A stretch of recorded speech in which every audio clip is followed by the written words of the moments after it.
Just a short flight from Miami lies a nation whose destiny has been inextricably linked with that of the United States for over 2 centuries. This nation is Haiti. For many Americans, Haiti exists only as a headline, a brief and often tragic news story about political instability, natural disasters, and profound poverty. It can seem distant, a world away from the daily concerns of American life, a place defined by problems that feel entirely its own. Yet, this perception masks a deep and complex reality. The relationship between the United States and Haiti is not one of simple charity or occasional intervention. It is a long, intricate story of shared history, economic entanglement, strategic interests, and profound human connection that continues to unfold today, with consequences that reach directly into American communities and challenge the very principles upon which America was founded. This essay will explore the fundamental question of why Haiti matters to the United States. It is a question that goes far beyond the simplistic narratives of aid and crisis. To answer it, we must journey through a shared past, examining the echoes of revolution, the long shadow of military occupation, and the complex maneuvers of Cold War politics. We must dissect the economic policies that have connected our nations, from the rice fields of Arkansas to the bustling factories of Port-au-Prince, and understand how decisions made in Washington have profoundly shaped the lives of millions of Haitians. This exploration is not merely an academic exercise. It is a critical examination of how American power has been wielded, and the responsibilities that come with that power. It reveals a story that is not just about Haiti, but about America itself. Furthermore, we will investigate the critical issues of security and migration that dominate the present-day conversation. The stability of Haiti is not an abstract foreign policy goal. It has direct implications for regional security and for the southern borders of the United States. When political systems collapse and violence escalates in Port-au-Prince, the ripple effects are felt in cities like Springfield, Ohio, and on the waters of the Florida Straits. The flow of migrants and refugees seeking safety and opportunity is a direct consequence of a history in which the United States has been a central actor. Understanding this connection is essential to crafting humane and effective immigration policies, moving beyond reactive measures to address the root causes of displacement, many of which trace back to the entangled history of our 2 nations. Ultimately, this essay will argue that the fate of Haiti is not separate from the interests and values of the United States. The historical actions of the U.S., from political interventions to economic policies, have created a deep and lasting impact on Haiti's development, contributing to the very cycles of instability that now present a challenge to American foreign policy. Acknowledging this complex history is the first step toward a more just and strategic engagement. Haiti matters because its history is our history, its security is linked to our security, and its people's quest for dignity and stability is a reflection of the ideals of freedom and self-determination that America purports to champion. To ignore Haiti is to ignore a vital part of our own story, and to abdicate our responsibility in a hemisphere we have long sought to lead.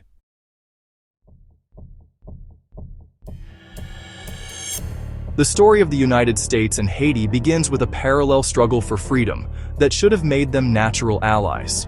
In the late 18th century, both were revolutionary upstarts in a world dominated by European empires. The American Revolution, with its clarion call for liberty and self-governance, inspired dreamers and rebels across the globe. Just a few years later, the enslaved people of Saint-Domingue rose up in what would become the Haitian Revolution, the only successful slave rebellion in modern history.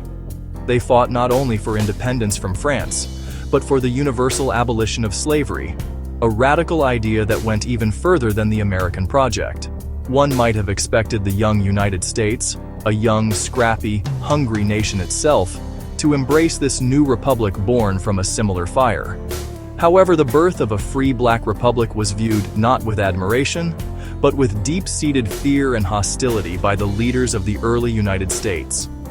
Presidents from Thomas Jefferson onward refused to formally recognize Haiti's independence, for nearly 60 years.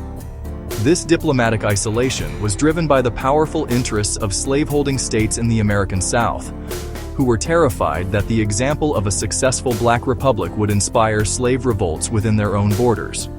This early rejection set a precedent of mistrust and antagonism that would define the relationship for generations.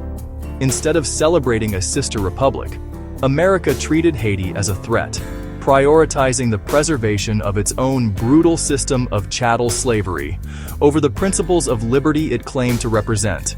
This foundational hypocrisy created a wound that has never fully healed.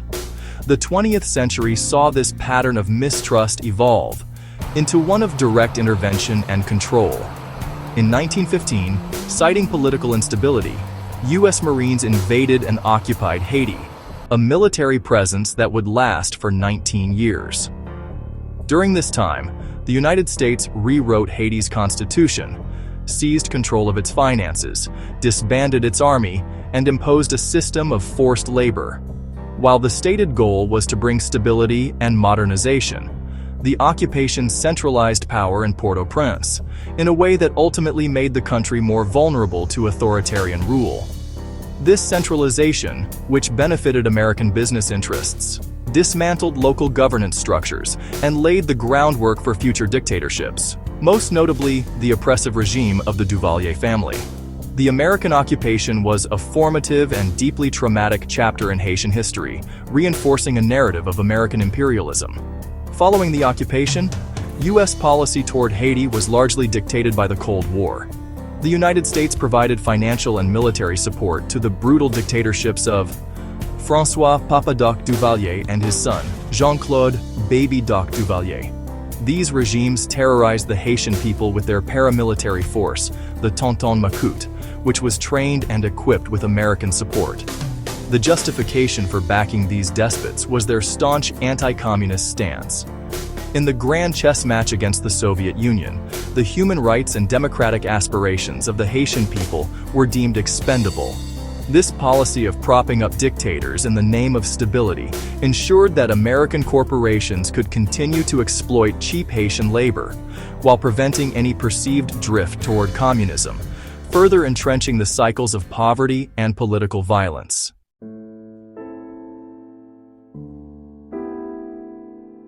One of the most devastating examples is the tragic tale of the Creole pig. For centuries, this hardy black pig was a cornerstone of the rural Haitian economy. It was perfectly adapted to the local environment, acting as a scavenger, a source of fertilizer, and a form of currency for peasant farmers. The Creole pig was the peasant's bank account, a living asset that could be sold to pay for school fees, medical emergencies, or other essential needs. It was an integral part of an anti-plantation system of subsistence farming that allowed rural communities a measure of economic independence. This entire system was wiped out in the early 1980s. Following an outbreak of African swine fever in the neighboring Dominican Republic, pork industries in the United States, Canada, and Mexico grew fearful that the disease could spread and devastate their multi-billion-dollar markets. Under immense international pressure, a program was launched to eradicate every single Creole pig in Haiti. Over 400,000 pigs were slaughtered. Compensation was inadequate and poorly managed, failing to account for the pig's true value in the rural ecosystem. The eradication program, aimed at protecting North American agribusiness, destroyed roughly 40% of rural capital. It pushed countless families deeper into poverty and accelerated migration to the capital's slums. The effort to replace the lost pigs only compounded the disaster. International actors, including the United States, introduced fragile white pigs from Iowa. These pigs were poorly suited to the Haitian environment. They required expensive imported feed, concrete pens, and cleaner living conditions than many peasants could provide. For farmers, the new pigs became liabilities, a foreign solution disconnected from local reality. The failed repopulation showed a lack of cultural and economic understanding by American and international agencies. A top-down approach ignored local knowledge, created dependency, and left the rural economy more broken. This agricultural devastation was coupled with trade policies that further crippled Haitian farmers. In the 1990s, the Clinton administration pressured Haiti to slash tariffs on imported rice, opening the floodgates to cheap, subsidized rice from Arkansas. Haitian rice farmers could not compete and were driven out of business. President Clinton later apologized, admitting the policy undermined Haiti's ability to feed itself. The policy, plus low-wage assembly factories promoted as the Taiwan of the Caribbean, fueled massive urbanization. Farmers flocked to Port-au-Prince seeking factory work, producing overcrowded slums, deforestation, and a dangerous dependence on foreign food and markets.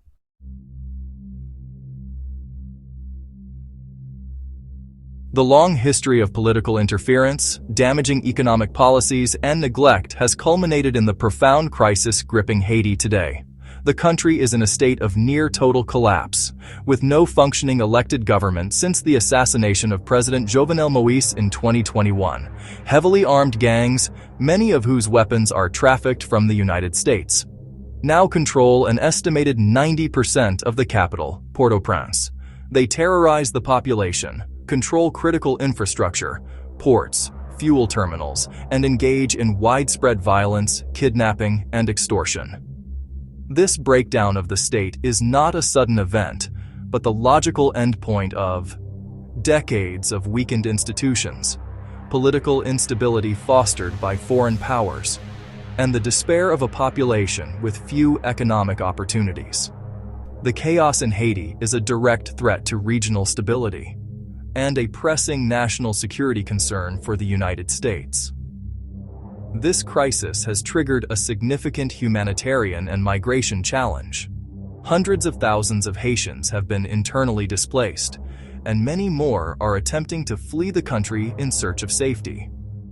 They arrive at the U.S. border, or risk their lives on perilous sea voyages, seeking refuge under international and U.S. law. This places enormous pressure on American immigration systems and coastal communities. The American response has often been inconsistent, offering temporary protected status and carrying out mass deportations. The situation in Springfield, Ohio, where an influx of Haitian migrants revitalized a struggling post-industrial town before becoming the target of racist hoaxes and political fear-mongering. The narrative surrounding Haitian immigrants has become a political flashpoint, manipulated for partisan gain. The spread of baseless, dehumanizing rumors, such as the eating cats and dogs hoax amplified by prominent political figures and media personalities, serves to scapegoat a vulnerable population. This rhetoric seeks to distract from the real and complex reasons for both Haiti's crisis and the economic anxieties of working-class Americans. By painting Haitian migrants as a dangerous other, these narratives conveniently ignore America's historical role in creating the conditions forcing them to flee. Ultimately, why Haiti matters is a question that cuts to the core of America's identity.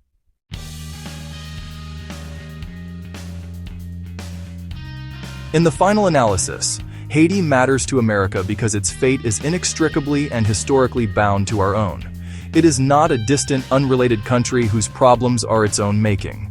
Haiti's present reality, political instability, economic fragility, and the desperation that drives its people to our shores is the direct and undeniable product of a 200-year relationship in which the United States has consistently been the more powerful and often the more damaging actor. Haiti matters because it is a mirror that reflects the deepest contradictions of American foreign policy and national identity. It exposes the gap between our professed ideals of liberty and democracy and our historical practice of prioritizing strategic interests and racial prejudice. It tests our commitment to human rights and international law when faced with a humanitarian crisis on our doorstep.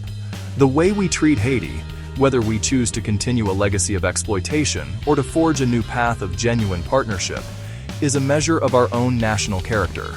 To ignore Haiti's plight is to ignore our own history and to abdicate the moral responsibilities that come with being a global superpower. Haiti matters on a purely pragmatic level of national interest.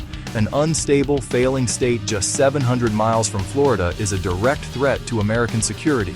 It generates refugee flows that place immense strain on U.S. border and coastal resources. A stable, prosperous, and democratic Haiti, on the other hand, would be a strong partner. Investing in Haiti's stability is not an act of charity.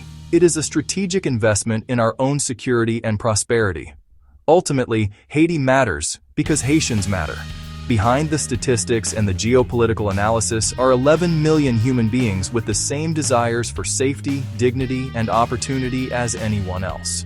They are the descendants of the only people in human history to successfully overthrow their own slave masters and found a nation. Their struggle for freedom, against all odds, is one of the great epics of the modern world. Their resilience in the face of unimaginable hardship is a source of profound inspiration. Acknowledging our shared history and embracing a future of pragmatic compassion is not just good policy, it is the only decent and human thing to do. The long, painful story of our two nations demands nothing less.